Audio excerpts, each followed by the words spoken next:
একটু হাত তুলে দেখান তো দেখি। বাহ, অসাধারণ অসাধারণ, খুব ভালো খুব ভালো। তবে একটা কথা বলি, অনেকের হয়েছে গুরু শিক্ষা গুরু দীক্ষা, যার যারা হয়নি একটু কৃপা করে তাড়াতাড়ির মধ্যে অবশ্যই গুরু দীক্ষা গুরু শিক্ষা লাভ করবেন। এটা হচ্ছে মানব জীবনের কর্তব্য। তাই যার যার হয়েছে ওই ছোট্ট ছেলে গুরুদেবের নাম গাইতে গাইতে জল দেবে। আমরা যারা যারা যে যেমন অবস্থায় আছি, যে যেমন অবস্থায় বসে আছি, দাঁড়িয়ে আছি, যে যেমন অবস্থায় আছি, নিজ নিজ গুরুদেবকে স্মরণ করে, যদি নাও গাইতে পারেন একটু করতালি উলুধ্বনি দিয়ে ওই ছোট্ট ছেলে জল দেবে। তো আমরা সকলে সেই আপন আপন গুরুদেবকে স্মরণ করব, কেমন? তাই আজকে ছোট্ট সন্তান ওই মাটির কলসি মাথায় তুলে নিয়ে আজকে জল সিঞ্চন করছে, কেমন হবে?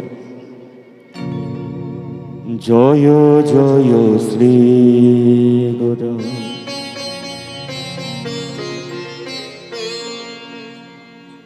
প্রেম কল্পতরু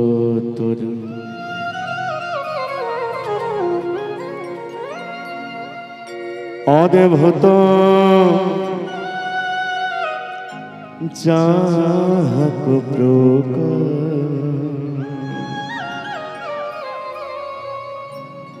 অদ্ভুত যাহক প্রকার। জয় জয় উলুধ্বনি দিয়ে আপন গুরুদেবকে স্মরণ করে প্রেম কল্পতরু অদ্ভুত যাহার করুণা, অদ্ভুত যাহার আমার হিয়া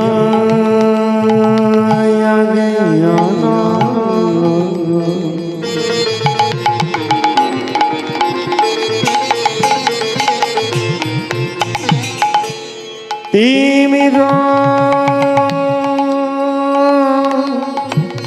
বড় জ্ঞান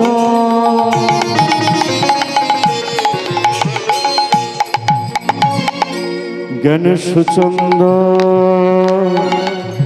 কিরণে করুণা, আর সুচন্দ্র কিরণে করুণা। উলুধ্বনি নিতাই গুরু প্রেম কল্পতরু অদ্ভুত যাহার প্রকার, অদ্ভুত যাহার প্রকার। জয় জয় উলুধ্বনি দিয়ে নিতাই গৌর হরি বল হরি বল।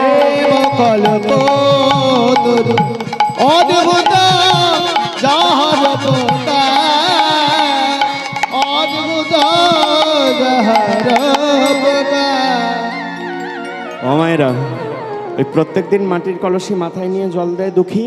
আর একটা সময় হলো কি, ওই মাটির কলসিটা মাথায় নিয়ে জল দিতে দিতে ওই ছোট্ট কচি মাথা, তো ছোট্ট সন্তান ছোট্ট মাথা, ওই মাথাতে ঘষা লাগতে লাগতে লাগতে লাগতে লাগতে লাগতে একদিন ওই মাথায় একটা ঘায়ের সঞ্চার হয়ে গেল। দুঃখী মনে মনে ভাবে, এই ঘায়ের কথা আমি গুরুদেবকে জানাবো না। যদি আমি গুরুদেবকে জানিয়ে দিই তাহলে গুরুদেব আমার সেবার ব্যবস্থা করে দেবে, আর গুরুদেব আমার জন্যে বৈদ্য আনবে। বৈদ্য আনলে যে আমার সেবা হবে, আমার রেস্ট হবে, কিন্তু আমি যে কৃষ্ণ সেবা থেকে বঞ্চিত হয়ে যাব। ওমা, দেখবে আমাদের যদি